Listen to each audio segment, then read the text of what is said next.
What's happening, y'all? Welcome inside the Fantasy Stock Exchange. Danny and Bush coming at you with our top 12 wide receiver rankings for 2022 fantasy football. We've been a long road to get to this point. This is our final rankings before the season. I'm sure many of you guys have drafts this weekend. Many of you guys have drafts probably next weekend. If you're waiting until the end of the preseason, we're going to break down our our wide receiver ones basically in fantasy football this year.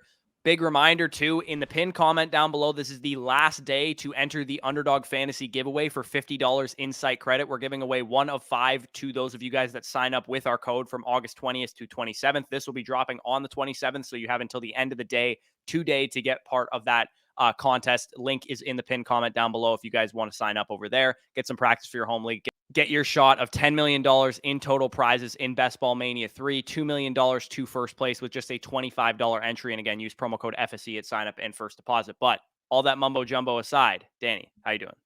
Doing well, doing well. And yeah, you guys would have saw obviously yesterday's video where we broke down our top 12 running backs. And as you guys know, we are wide receiver enthusiasts here at FSC. So we had to force ourselves to talk about running backs yesterday. We're going to be a little bit more enjoyable talking about some of these stud, young, ascending wideouts that are set to dominate this league. So yeah, I'm good. I'm ready to roll. If you guys enjoyed this video, of course, leave a like down below. Just eclipsed 13,000 subscribers. Now we're on the road to 14, 15, 16,000 and beyond. Appreciate you guys for supporting us. But before we get into the first player of the video, as always, we're going to hit the intro.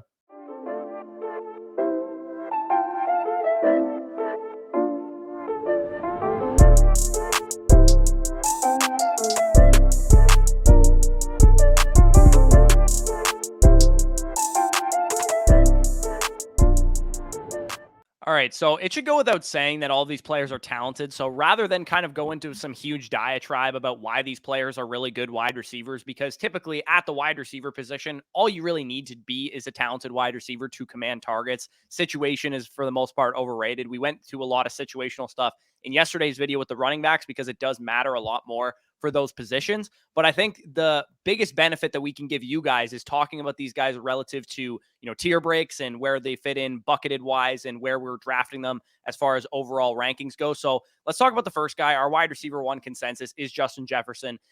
It was Cooper Kupp for you for a long time. You've since made the move to Justin Jefferson, I'm assuming due to the Matthew Stafford elbow injury is just kind of a tiebreaker between those two elite guys.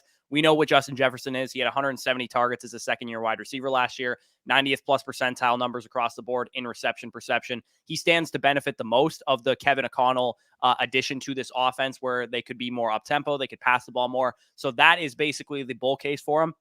This season, he could absolutely go nuclear. In terms of where we're drafting this guy, he's our third overall player. In any kind of PPR leagues, we're drafting him third overall. If you play in a standard league, I don't blame you for taking maybe a running back over him, but I would still go with Justin Jefferson in any kind of PPR format.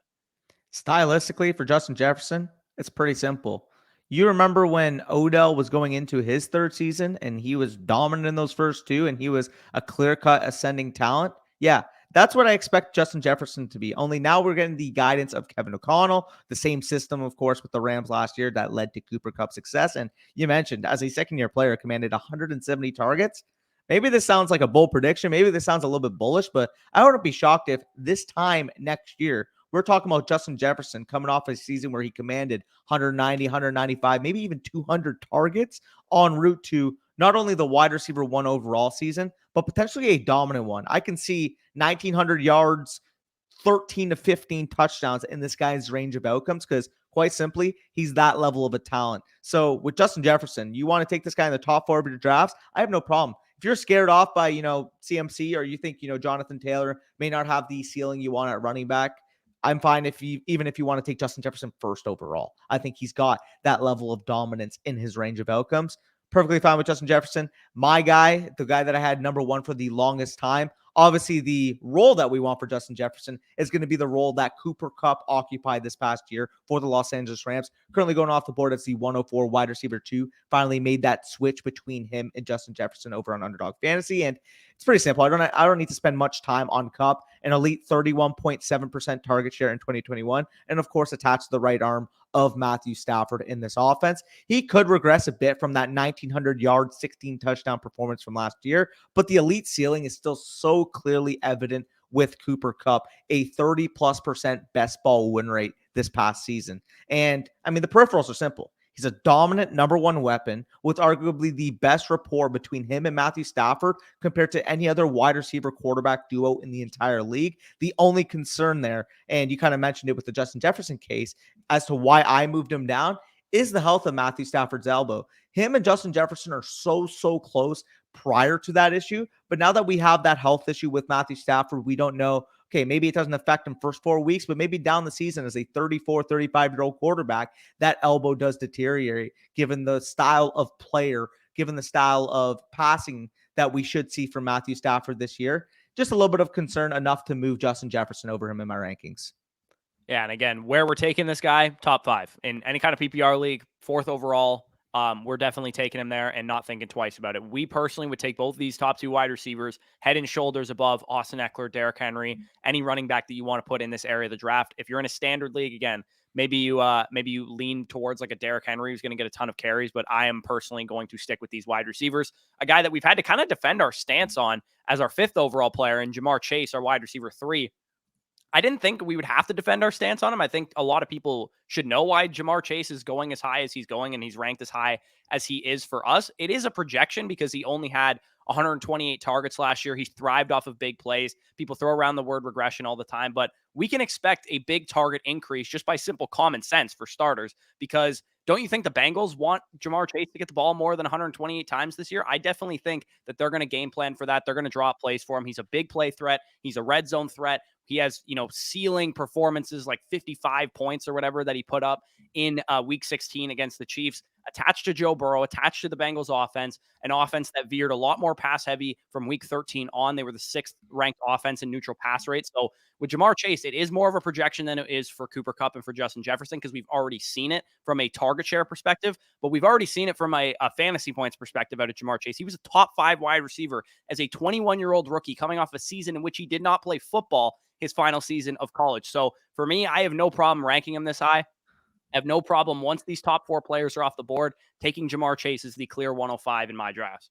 It's just so funny how many people want to overthink a 21-year-old ascending, not star, superstar wide receiver. With Jamar Chase, you could make the argument from a pure dominant standpoint on a target basis that he was the best player in the league in terms of wide receiver position. 128 targets, was able to relay a top 5 wide receiver season.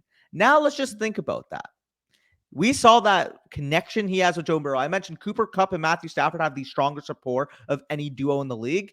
I think there's a very good chance that Jamar Chase and Joe Burrow are that next duo, talking about that going into next year. 128 targets, I have no problem seeing that potentially rise to the 160, 170 range. We saw that exactly from his LSU teammate, Justin Jefferson, from year 1 to year 2. Why can't it happen for Jamar Chase, who, oddly enough, they are the 2 best young ascending receivers in the NFL? Jamar Chase outproduced Justin Jefferson when they were on the same field together, and Jamar Chase rookie season outproduced Justin Jefferson's rookie season. So is it completely implausible to say that Jamar Chase is not in the same tier as Justin Jefferson and Cooper Kupp? I just think people are wildly overthinking pure raw targets rather than the fact that this team threw the ball nearly 7 attempts more per game down the stretch. And as you mentioned with the neutral pass game script, 54% in those first 4 games, 60% the rest of the season. So with Jamar Chase, you're getting the number 1 alpha weapon on what should be a top 5 to 8 offense with a top 5 to 8 quarterback. Don't overthink him. And the presence of T. Higgins also takes some attention away from Jamar Chase and to make sure that those big plays keep up, that they don't ever go away, with Jamar Chase being like double covered and bracketed and all this kind of stuff. So we can move off the top 3 wide receivers. They're pretty set in stone for us. Davante Adams also hasn't moved pretty much this entire offseason as our wide receiver 4. I'll let you take it away with him.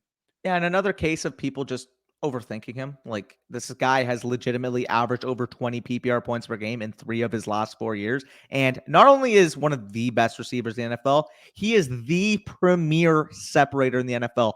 Every single one of your routes you guys can see from reception perception, checking off in the green area. And in terms of his actual success rate versus coverage, 98th percentile against man, 96th percentile against zone, 99th percentile against press. And he beats double teams. Again, faced 22.7% of his routes. He faced double teams.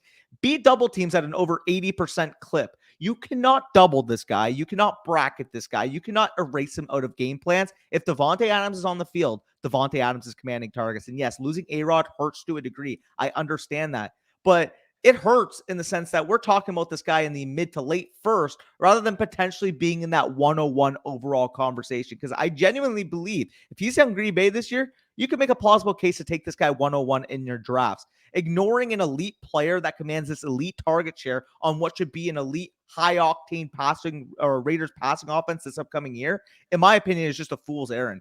Bet on elite talents and good offenses. He is the easiest smash 1-2 turn pick I have ever seen in my life. Yeah, again, as I kind of prefaced at the beginning of the video, a wide receiver, we overthink situation way too much. When the ball hits or the toe hits leather on Sunday, it doesn't matter who his quarterback is. They're going to throw the ball to Davante Adams because he separates unlike anybody in the NFL. He's the best receiver in the league, in my opinion. So Davante Adams, if I get him at 11 in my home league, I'm going to be ecstatic. It sounds like plenty of people in my home league have gotten wise to why I'm so high on Davante Adams. So I don't think I'm going to get him at 11. But either way, if you guys have the chance to draft Davante Adams at the end of the first round, just thank your lucky stars that your league mates are drafting questionable running backs over him, because he is, like you said, the easiest 1-2 turn pick I've ever seen in my entire life. Now moving on to Stefon Diggs, a guy that has not moved at all this entire offseason. He's been our wide receiver 5 this entire offseason. The only thing wrong with Stefon Diggs' outlook is really just the fact that he wasn't as good as he was last year in 2020. He was still good from a reception perception standpoint. In 2020, he posted the single highest success rate against man coverage of reception perception history. But last year, 97th percentile against man, 94th against zone, 97th against press. He was still very good. I think the big difference is why we didn't see those big plays out of Stefon Diggs. He was double covered more than 5% of the time, more than he was in 2020. So we're looking at a guy, he became the focus of the defenses a little bit more. And if Gabriel Davis can take a step opposite Stefon Diggs, that'll probably draw some attention away from him. So on the surface, again, it's just an easy bet to make. We have a superstar talent wide receiver. We have the alpha number 1 receiver for one of the best quarterbacks in the NFL, who's locked into 170 targets, an offense that's going to throw the ball over 600 times, probably top 5 in total pass attempts, and an offense that's so good that we're never going to have to worry about matchups with them either. So Stefon Diggs is just one of the safest players that you can draft. If you're at the tail end of the first round, and let's say all these 4 wide receivers are off the board already ahead of Stefon Diggs, and you're staring down the barrel of like a Dalvin Cook versus Stefon Diggs type of decision, I'm telling you, just take Stefon Diggs. It's the easiest decision you'll make. You can get running back production in the second round with a Barkley, with a DeAndre Swift, with whoever, and fill out like a hero RB type of build rather than smashing a questionable running back like Dalvin Cook. Get yourself a guy that's pretty much locked into 18 plus, 20 plus PPR points per game. For sure. I mean, I love Stefon Diggs, same rank, wide receiver 5 overall. Perfectly fine with taking him in the top 10 of my drafts. Obviously, the little concern there, as you mentioned, he wasn't out as good in terms of an output standpoint this past year. In terms of his usage, the actual yards per reception, yards per target were a little bit down. But to counter that, if Gabe Davis does emerge as that clear-cut wide receiver 2, or if James Cook, for example, out of the backfield is able to give defenses a scare in terms of actually having a capable receiving back in the Bills offense, there's going to be way more opportunity, again, as you mentioned, for Stefon Diggs to get more single coverage looks. And if that's the case, he is clearly easily one of the best separators in the entire NFL. I mentioned Davante Adams is the best. You can make the argument that Stefon Diggs is the second best. That's how good he is in terms of being a pure technician at the line of scrimmage, at the catch point. He is just a phenomenal real-life player, tethered to arguably the best offense in the NFL. So don't overthink it. Take the stud receiver. We can go on to the next player, and those 5 guys, I would say, I'm sure you would agree as well, are kind of the tier 1, round 1 wide receivers that you can make a case of any of them finishing as the wide receiver 1 overall. Now, on this wide receiver 6 to wide receiver 12 range, we have to do a little bit more projection. There's less pristine profiles. There's more so cases that we can make for players ascending into that top tier. And I think the one that embodies that perfectly is CeeDee Lamb. If you talk on Twitter, if you watch on YouTube, if you go in a forum, a lot of people will say, well, CeeDee Lamb in his first 2 years hasn't cracked a top 15 wide receiver finish, top 15 PPR point per game finish. So why are we drafting him as the wide receiver 6 overall? He isn't, a target earner like Stefon Diggs. Well, to me, the case with CeeDee Lamb is betting on a 23-year-old wide receiver in his 3rd year on one of the best offenses in the league to take that step up. And with him, With Amari gone this upcoming year, he has the prime opportunity to assume that flanker role on this team and be used as the offensive mismatch the way that the Cowboys intended to when they drafted him. Again, this isn't a vacated targets argument. I'm not just saying, well, Amari Cooper's gone, so CeeDee Lamb's just going to step up and go from a 21% target share to like a 28% target share. That's not my argument here. What I'm arguing is that without Amari Cooper in the lineup, the Cowboys are going to change their offensive philosophy to fit CeeDee Lamb, to fit that connection with him and Dak Prescott. And as we saw last year, in games that Michael Gallup or Amari Cooper actually weren't on the field, CeeDee Lamb averaged 17.6 PPR points per game and is now primed, again, as I mentioned, for a third-year breakout to not only be the Cowboys wide receiver one, but in my opinion, one of the best wide receivers in the NFL. Lamb is the Cowboys' best offensive player by a wide margin. And as I mentioned, the third-year breakout is real here. Even if he goes from a 20% target share to a 23, 24% target share, we're talking about a Cowboys offense that should flirt with 600 passing attempts this year. So if you're getting CeeDee Lamb, 140, 150 targets, I think he can not only pay off at ADP, but be one of the first-round pick breakout players we see going into next year's drafts. Yeah, I think a lot of the time people overthink young players that haven't done it yet, but we've actually been quite accurate at predicting in terms of ADP, players that are going high in ADP that are young that haven't done it yet. We have guys like Chris Godwin a couple years ago, guys like Calvin Ridley a couple years ago. CeeDee Lamb is just kind of the next third-year wide receiver breakout to happen, and I actually did move him ahead of Mike Evans. So if you think Danny's just being biased as a Cowboys fan, I have CeeDee Lamb higher than Mike Evans now because of some of these offensive line injuries that we're dealing with Tampa Bay and stuff. Just a little bit more risk than I'm willing to admit. But I mean, like you said, CeeDee Lamb, 91st percentile separator against man, 79th against zone, 82nd against press. So this guy can run routes. He's a very good player. He just hasn't commanded the targets yet. I think it's going to happen this year. I'm totally on board with this. He is in a tier as far as like when I'm going to take Diggs versus Lamb as 5 and 6. There's a lot of running backs in between those two guys. So if Diggs goes off the board, let's say 110 in your draft, you're picking at the 111, 112. I'm totally cool double tapping, Swift, Barkley, Javonte Williams, Joe Mixon, whatever running back you like in that area of the draft. I'm totally cool doing that before you draft CeeDee Lamb because our buddy Ron Stewart actually pulled this up. Running backs that go in the second round versus wide receivers that go in the second round are actually about equally as, the chances of them busting about equal. So it feels like wide receivers in the second round should be safer picks, but they're actually not. The second round running backs are about as safe as the second round wide receivers. So in the first round, wide receivers are a little bit safer. In the third round, they're definitely a lot safer. And in the dead zone, they're definitely a lot safer. But in the second round, it's about equal. So I'm totally cool if you want to bypass the CeeDee Lamb type if Diggs is off the board. Go after a Swift, go after a Najee, go after a Henry, go after, whoever, Saquon, Javonte Williams, whoever's on the board at that point in time. So before we get into our wide receiver 7, as always, we've got to pay some bills around here. Hear from our sponsors over at MANSCAPED. Hey lads, today's episode is brought to you by our sponsors over at MANSCAPED, the leaders in male grooming across the globe. With fantasy football drafts right around the corner, it's time to fix up your grooming routine. CeeDee Lamb is good, but have you seen these beautiful nuts? Get your snake looking right for your oncoming snake draft with the sponsors of today's show, Manscaped. The leaders in below-the-waist grooming have created a championship lineup with their Performance Package 4.0. Inside their Performance Package 4.0, you'll find their Lawnmower 4.0 trimmer, Weed Whacker ear and nose hair trimmer, Crop Preserver ball deodorant, Crop Reviver toner, Performance boxer briefs, and a travel bag. Tom Brady didn't come out of retirement for you to have hairy balls. Spotted at quarterback, we have the Lawnmower 4.0 trimmer. This trimmer is here to guide you on a journey to trim your body, balls, and even your A-gap. The 4th generation trimmer also features a cutting-edge ceramic blade to reduce grooming accidents thanks to their advanced skin-safe technology. The Lawnmower 4.0 also has a 7,000 RPM motor, a new multi-function on-off switch that can engage a travel lock, and is even waterproof. This Performance Package 4.0 doesn't just stop at the Lawnmower 4.0 trimmer. We also include the Weed Whacker nose and ear hair trimmer, the Ultimate Flex. Watch it run through your ear and nose hairs like Derrick Henry coming through that A-gap. The Weed Whacker is also waterproof and uses a 9,000 RPM motor-powered 360-degree rotary dual blade system. This nose and ear hair trimmer provides proprietary skin-safe technology which helps reduce nicks, snags, and tugs in those sensitive holes of yours.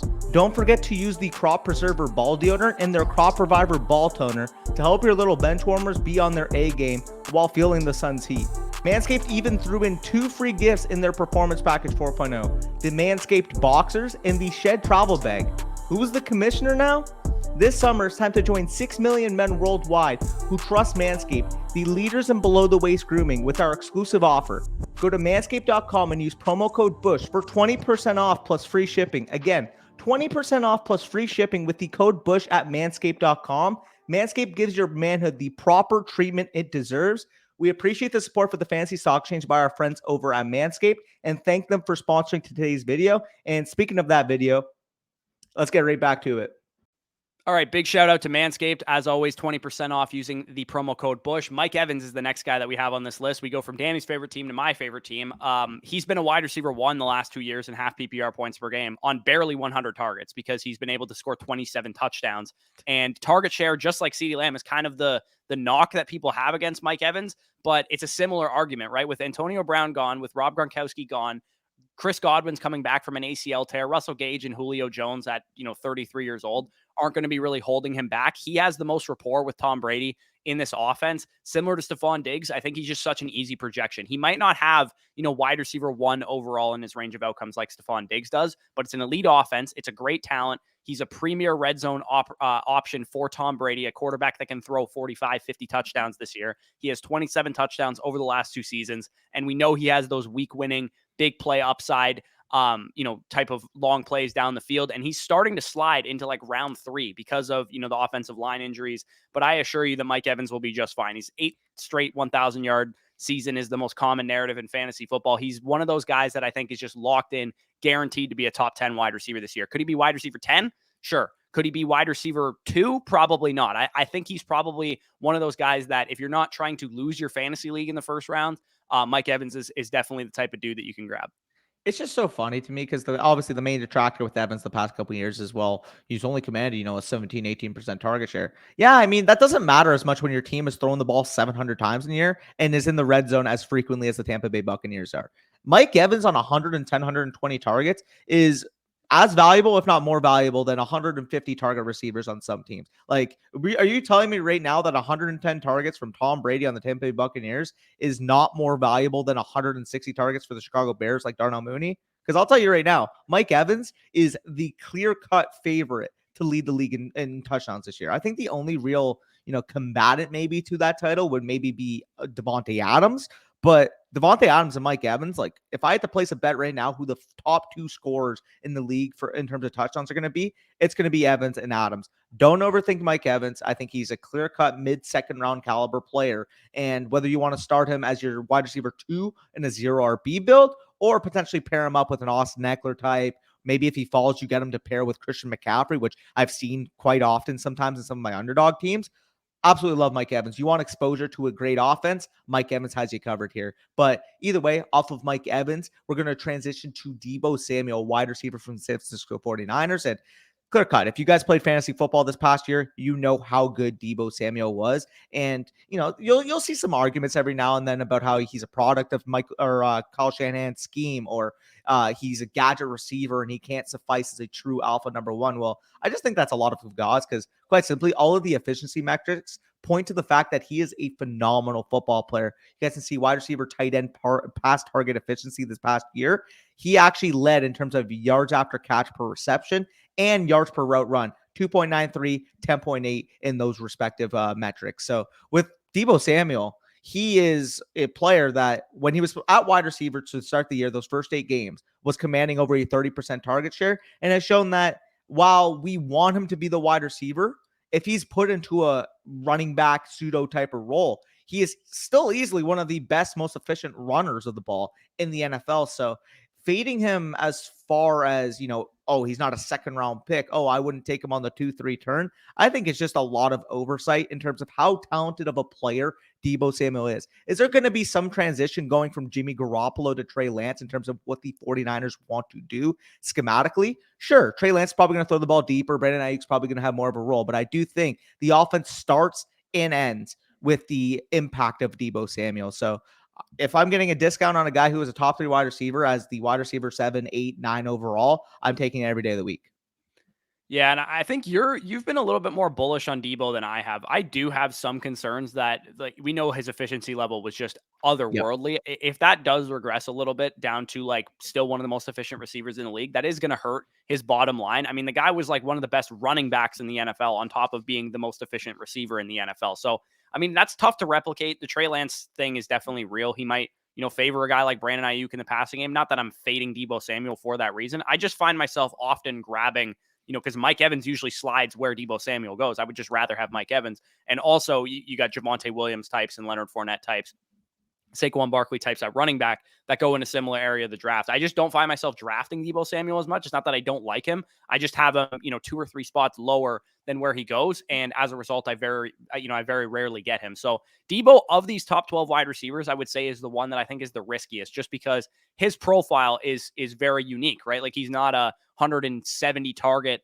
alpha wide receiver one for a great quarterback. We have an unproven quarterback, a guy that needs to be used in a certain way in order to be great for fantasy. But it definitely could make, because there's a lot of people out there that are just outright fading Deebo Samuel. It could make a lot of those guys look stupid when he just does exactly what he did last year again. Yeah, and I would agree with the basis where, if he's going ahead of CeeDee Lamb, Mike Evans in some drafts, of course, I'm going to take those two receivers over him. But I mean, we currently have him a couple spots after his ADP. He's currently listed at 15. If he was more so, the 18, 19, 20 range, I would be finding myself drafting him a lot more. But again, as you mentioned, the fact that he's going ahead of CeeDee Lamb and Mike Evans has limited my exposure, not my outlook on him, though. Yeah, yeah. And like I said, those running backs are mainly the reason why I pass on Deebo Samuel, not even usually other wide receivers. A guy that I do have rated higher than Deebo Samuel is A.J. Brown. Again, another guy that is going overlooked because of his situation. And at the wide receiver position, we do not want to be overvaluing situation. He's an elite talent at the wide receiver position. He has produced, regardless of the fact that he's been in run heavy offenses in years past. He produced a wide receiver one season alongside a 1,000-yard wide receiver like Corey Davis. So don't give me target competition of why A.J. Brown isn't going to be a great wide receiver this year. And that offense that he played in 2020 threw the ball 485 times, which was like the second lowest amount of pass attempts in the league behind the Baltimore Ravens. So if you're worried about A.J. Brown playing in a run-heavy offense with the Philadelphia Eagles, don't be. He's been tearing up training camp. He has a very good rapport with Jalen Hurts, according to pretty much every report you're going to hear out of the Philadelphia Eagles training camp right now. The Eagles will assuredly pass the ball more than they did last year, because the addition of A.J. Brown, the addition of a great alpha wide receiver one in general, we know usually leads to more pass attempts. The Buffalo Bills in 2019 threw the ball like 520 times. They add Stefon Diggs, they're over 600 pass attempts. I expect the same type of ascension to happen for the Philadelphia Eagles offense. I don't think Hurts is going to become Josh Allen necessarily, but I do think the pass volume goes up a good amount. And even if they're not a pass heavy team necessarily, A.J. Brown can still be awesome for fantasy on low volume because he's been doing it his entire career. Yeah, and I mean it's so funny with AJ Brown because obviously if you're a pure raw target truther, then he's not gonna be your cup of tea. But even on low volume, he was still a 29% target share guy in the games he was healthy last year. So if we see that type of ascension from the Eagles again, I'm not going to project Jalen Hurts to turn into Josh Allen or this Eagles offense to turn into the Bills offense. But even if we see it at a lesser magnitude, say this team goes from 500 passing attempts or whatever they had last year to flirting with the 550, 570 mark, then we're getting a 29% target share receiver, one of the best yards after catch players in the entire NFL.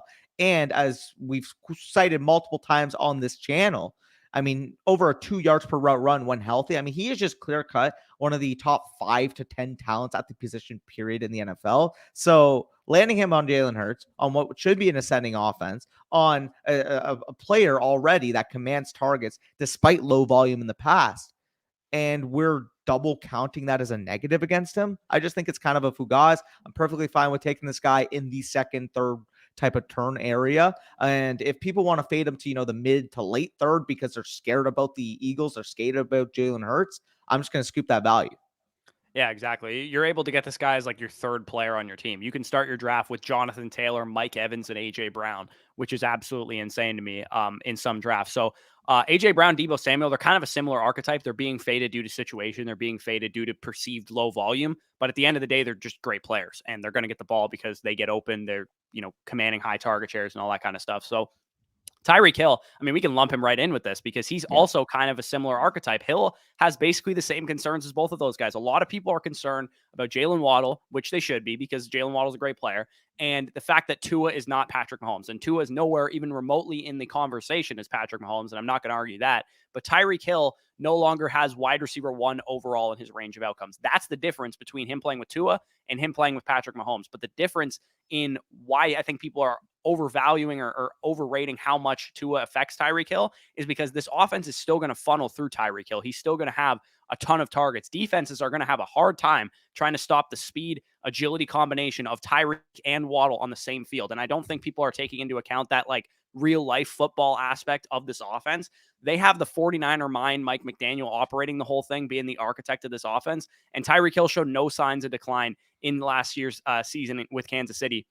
From a talent perspective, 83rd against man, 90th against zone, 93rd against press. The concerns are just something for us to talk about all offseason. I wasn't really concerned when he got traded to begin with. I knew it wasn't, okay, Tyreek is not a top 3 wide receiver off the board anymore, but it's still a guy that I expect to be a wide receiver 1. And I think us talking about this all offseason about, how does Tyreek being on the Dolphins affect his fantasy value was just us talking about something. It has nothing really to do with what's going to happen. He's still going to be a wide receiver 1. He's still an elite talent. Tua is good enough to get him the ball. He's not a high ADOT target really anymore. The last 2 years, he's been more so a slot receiver for the Kansas City Chiefs, and he's been used over the middle, which Tua is very, very capable of getting the ball in that situation. Yeah, it's just so funny to me. You're getting probably the most explosive player in the entire NFL, especially from a pure skill set standpoint, being able to not only do stuff after the catch, but also stretch the defense. He is probably the scariest receiver to game plan for in the entire NFL. So overvaluing the situation now where, oh, he's going from Patrick Mahomes to Tua Tagovailoa, obviously a big downgrade. Don't get me wrong. But as you said, that's just going to preclude him from finishing as the wide receiver 1 to maybe wide receiver 3 overall. Is he going to still finish as a wide receiver 4 to 10 range? I think that's a near lock, given his skill set, given the amount of times we do expect from a pure volume standpoint, the Miami Dolphins to pass, given how their offense is structured. Their offensive line is not that great, and their best weapons in this offense, period, are those 2 elite speedsters on the outside. If you think that their game plan isn't going to involve a consistent basis of Tyreek Hill and Jalen Waddle, you are mistaken. Because, we saw last year, obviously in a different situation, but Deebo Samuel, George Kittle, Brandon Ayuk, all down the stretch were valuable contributors to your fantasy team. Now we're looking at a Miami situation where we expect them to throw the ball more than the 49ers did from a pure volume standpoint. And a lot of that production is going to get concentrated between Jalen Waddle and Tyreek Hill. So if you're worried about taking Tyreek Hill in the 2-3 turn because you think, oh, he's magically not going to command targets, or, oh, Tua is just so bad, so much of a downgrade that Tyreek Hill's still not going to ball, I got news for you. You're dead wrong. Yeah, and for what it's worth, too, Tyreek has not shut up about how accurate Tua is, so maybe Tua takes a step forward this year. That's also in the range of outcomes for this Dolphins offense. We always talk about, situation and talent around you mattering a lot for quarterbacks when it comes to like Trey Lance and Jalen Hurts and Zach Wilson when we talk about those guys ad nauseum, but we don't talk about it with Tua Tagovailoa. There's a chance that he takes a step forward this year. They did add some pieces to the offensive line like Teron Armstead. They do have these 2 great wide receivers. It's possible that, the difference between Tyreek Hill on the Dolphins and Tyreek Hill on the Chiefs isn't too different this year from a raw fantasy points output. So let's move on to the final 2 receivers here, and we can wrap this thing up. We got T. Higgins. We kind of talked about his teammate already as a reason why, you guys shouldn't be fading Jamar Chase is because of T. Higgins' presence. I'll let you take it away with him. It's just so funny because, as soon as the community finally comes to the realization that the wide receiver 1 versus the wide receiver 2 in an offense is redundant, they can finally start drafting T. Higgins, the 23-year-old stud, where he deserves to be on that 2-3 turn. And obviously, again, as I mentioned, the elephant in the room here is the presence of Jamar Chase. But T. Higgins scored nearly 16 PPR points per game as a sophomore last year, en route to a wide receiver 13 PPR point per game finish. Chase obviously limits the ultimate ceiling of Higgins. Sure, he can't be the wide receiver 1 overall, but this pairing is quite simply, you've seen it in Tampa Bay, the new age Mike Evans and Chris Godwin operating on a top 8 offense tethered to the right arm of Joe Burrow. Once we also factor that, a third-year player will inherently improve from a talent standpoint, and the Bengals passing offense ascended down the stretch, we saw 26.5 passing attempts per game and a 54% neutral game script passing rate in those first 4 games. all the way jumping to 34.5 and 60% respectively week 5 on, it's so easy to just buy into the fact that T. Higgins is going to take a further step. We are drafting him right now where he finished last year, and we expect this offense to only improve. So I don't get it. Should we be drafting T. Higgins higher, or should we be limiting our expectations for the Bengals? I would much rather bet on the former. Yeah, and I think there's kind of a similar theme with all these wide receivers is that a lot of these guys, T. Higgins, Tyreek Hill, maybe, AJ Brown, Deebo Samuel, a lot of these guys don't have, wide receiver 3, 2, or 1 in their range of outcomes. And if you don't want to draft a wide receiver, we always talk about at the running back position, we don't want to draft running backs that don't have high ceilings. But the reason we're okay with doing it at wide receiver is because wide receivers inherently get injured less than running backs. So it's okay to draft for safety a little bit at the wide receiver position. Not that I don't think these guys have high ceilings, but I just don't think that they have top 5, top 3, very likely in their range of outcomes, sans injury in T. Higgins' case. So that's kind of why we're on board with drafting these wide receivers in round 2 and not on board with drafting some of the running backs with similar outlooks in round 2. And if you have a running back on the board, if you're on the board at the end of the second round and you think Leonard Fournette can be a top 3 running back or a top 5 running back, then go ahead and draft Leonard Fournette, because at running back, he's going to be more valuable as a high ceiling player than a wide receiver like T. Higgins, who's probably has like wide receiver 6 as a ceiling. Yeah, no, I agree there. I'd probably put T. Higgins maybe even closer to what we saw with Evans and Godwin the year that they were wide receiver 2 and 4. I think that could be the case with the Bengals this year, given the target concentration, given the high octane ability of this offense. But I do agree that at wide receiver, you can draft for safety because all of these guys, again, inherent risk of injury is down, and all of them are going to provide a steady basis, specifically in leagues where you can start, 2 wide receivers and 2 flexes, or 3 wide receivers and 2 flexes. You want your flexes to be wide receivers early selected in your drafts. Yeah, exactly. And another guy that I think it fits right into this kind of conversation is more of a safe pick, a guy that is probably going to be a wide receiver 1, but not necessarily going to finish as a top 3 wide receiver, is Keenan Allen for the Chargers. And he's similar to Diggs and Evans. It's just such an easy projection, right? We have a guy like Michael Pittman going right behind him, who is our consensus wide receiver 13, who probably has a higher ceiling because he's a younger player. We have that tantalizing upside of him taking a step as a player. But we have the number 1 receiver for the Los Angeles Chargers with Justin Herbert, an MVP candidate quarterback. And Keenan Allen has pretty much been like 150, 160, 170 target lock anytime he's been healthy in his career. He also has higher touchdown upside, I would say, this year than any other, because he's got a 3rd-year ascending quarterback. And realistically, his highest touchdown ceiling in his career came his rookie year in 2013 when Phillip Rivers was, one of the best quarterbacks in terms of raw QBR in the league.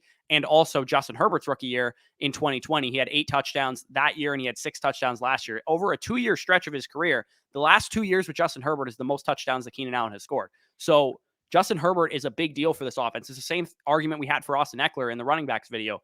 The raw touchdown output is a little bit scary for Keenan Allen and why he might not have as high of a ceiling as some of these other guys. He's also not a huge big play threat necessarily, but this is a guy that was heavily utilized in the red zone for the Chargers last year. I think everybody assumes that Mike Williams was the red zone target for this year because he's the big receiver, but 25 targets to 23 was Keenan Allen out targeting Mike Williams in the red zone. So if Justin Herbert has a superstar MVP caliber, 48 touchdown, 5,000 yard type of season, it's in the range of outcomes that Keenan Allen has 12 touchdowns.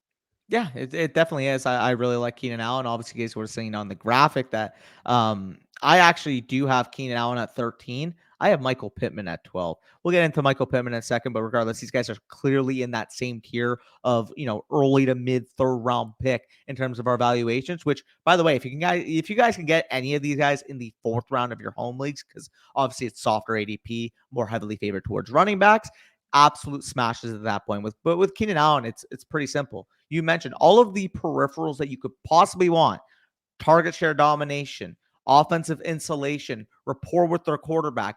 All applies to Keenan Allen. The only downside risk is that he's an older player and maybe we see a little bit of an efficiency drop off, but that's a lot to project from a guy in Keenan Allen who's been doing it at such a consistent rate for the past, 6 years. So with Keenan Allen, yeah, I'm absolutely fine getting him as my wide receiver 2 on most of my teams, given how I structure and just pounding the table with it. Yeah, exactly. And some people mentioned that he's regressed, and Matt Harmon mentioned it in reception perception. His success rate versus man went down a little bit last year, but in the article, if you actually read it, Matt Harmon's like, I think it was just, coincidental. Nothing said that he was regressing. He didn't look any worse on film. It just happened that he didn't have as successful as a season. And he made reference to Antonio Brown, I guess in like 2017 or 2016. One of his success rates dipped and then it just went right back up. For no apparent reason other than just kind of random variance. So you kind of made reference to Michael Pittman. We'll just touch on him briefly. The outlook for him is pretty simple. He's a third-year wide receiver. He had an alpha target share. He took a breakout season last year, and we think he could probably have an even bigger breakout on top of the already breakout that we saw from him last year. He has a modest quarterback upgrade with Matt Ryan, who should help him. We know Matt Ryan has fed his number one wide receiver with Julio Jones in the past. I do think Michael Pittman could be in store for like 160, 170 targets this year. How high is the upside in that offense, knowing that they're probably going to be one of the more run-heavy units in the league? We have some reports that some of the ancillary pieces like Alec Pierce are looking good. So we really don't know with Michael Pittman the peripherals, but it's betting on a number one wide receiver, a young player who has a pretty solid quarterback upgrade. So that's pretty much enough for me to rank him as like a borderline wide receiver one. To me, Michael Pittman and T. Higgins are pretty comparable for me in terms of like, what they represent, ascending third-year players. Obviously, with Pittman, his upside comparative to T. Higgins would be the raw targets and potential target share we could see. And obviously, the upside for T. Higgins would be that insulated situation with the Bengals over what we expect with the Colts. So they're both in that early to mid third round tier. If you want to argue one over the other, I think they represent the same archetype though, in that we want to bet on young ascending third-year players, potentially not only beating their ADP, but being the league winners on a year-to-year basis, which I think is in the range of outcomes for both Higgins and Pittman. So love both these guys. Obviously, Keenan Allen sandwiched in there in my rankings, but that wraps up the list. After those guys go off the board up to 13, we do see a little tier break until we get into the Deontay Johnson, DJ Moore, Jalen Waddle type of area for us. Yeah, and if any of these guys, like you said, are on the board in the mid third, late third, sometimes early fourth round, they're definitely smash picks for us. This is also the cutoff for us where we would deviate to a Travis Etienne type or a Cam Akers type, who you guys know at running back we're very high on. Or if you wanted to deviate towards, for me at least, I think you're a little bit more willing to take Pitts before some of these guys are off the board. But for me, these receivers need to be off the board before I even consider Kyle Pitts. And same goes for, a guy like Lamar Jackson or Justin Herbert at quarterback as well. So that's kind of where the tier breaks wrap up as far as, overall draft board type of area. But I hope you guys enjoyed this video. I hope you guys got some value from it. If you did, hit the like button. If you're new around here, hit the subscribe button. Leave any questions, any comments down below. We will answer them. Check out the promo in the description. Like I said, today is the last day for it. Promo code FSC at underdogfantasy.com. Using that promo code, you get 100% back. You'll get our redraft rankings manifesto. You'll get our dynasty rankings manifesto. You'll get a chance to win one of 5 $50 credits on site on Underdog if you do it before August 27th or the end of the day on August 27th, which is the day that this video is live. So check that out if you're interested. But with that being said, peace out. We'll talk to you soon.